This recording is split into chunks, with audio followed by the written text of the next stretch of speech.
débrief de la matinale, les temps forts de ce que vous avez entendu ce matin sur Europe 1. Le Néerlandais, retenu en otage depuis novembre 2011 par AQMI et Al-Qaïda au Maghreb islamique, a donc été libéré hier par les forces spéciales françaises dans le nord du Mali. À 8h, le général Grégoire de Saint-Quentin nous racontait comment cet homme avait fait pour tenir le coup pendant ces 1224 jours de détention. Ce qui l'avait aidé à tenir, c'est que tous les jours, il avait refait sa maison, pierre par pierre, brique par brique, détail par détail, dans sa tête, voire même quand il pouvait le faire avec des matériaux qu'il trouvait dans le désert et avec le peu de liberté de mouvement qu'il avait. Et il refaisait comme ça sa maison, son jardin, comme ça, tous les jours, jour après jour.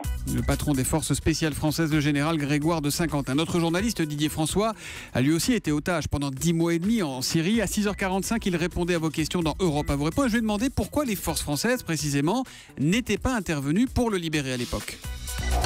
L'intervention de vive force n'est pas privilégiée a priori, parce qu'elle est dangereuse. Elle est dangereuse pour les otages, elle est dangereuse pour les opérateurs. On n'est jamais sûr d'y arriver. Il y a en général 20% de succès dans les conditions les plus difficiles. Et ce qu'on appelle le sauvetage, c'est l'opération qu'on fait vraiment en tout dernier recours, si vraiment il n'y a pas de solution. Si l'otage va se faire égorger ou s'il n'y a pas de négociation possible, à ce moment-là, on prend ce risque-là et on le fait. C'est vraiment le sauvetage. C'est vraiment le dernier ressort, quoi. C'est le dernier ressort. Si on peut l'éviter, on essaie de l'éviter. Didier François, spécialiste des questions de défense sur Europe 1.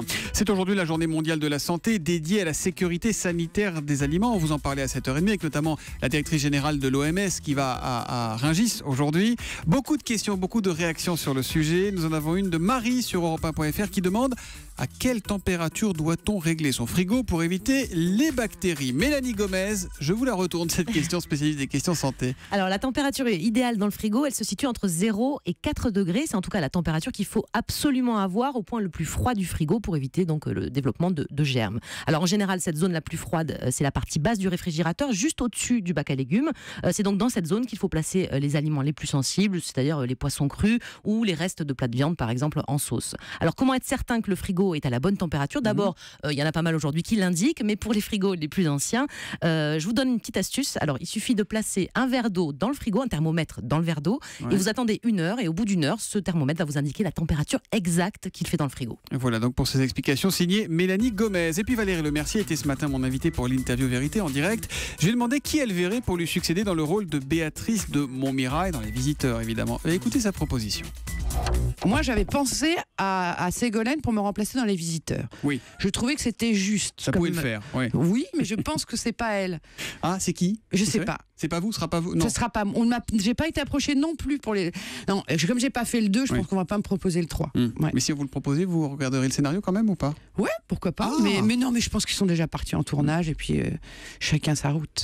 Ah, ça veut dire qu'elle serait pas forcément contre quand on entend Valérie Lemercier qui est aussi venue nous annoncer son retour au théâtre du Châtelet. Ça sera du 1er octobre au 8 novembre prochain. La réservation ouvre à 10h ce matin. Quelle femme Valérie Lemercier, quelle pêche. Vous ne pouvez pas lui donner une petite rubrique le matin? Suggère Sandrine Méraud sur Twitter avec le hashtag #E1matin. Puis beaucoup de messages ce matin pour Julie qui nous a un peu abandonné en cours de route. La pauvre n'avait plus de voix, extinction de voix. Merci Sophie de l'avoir remplacée.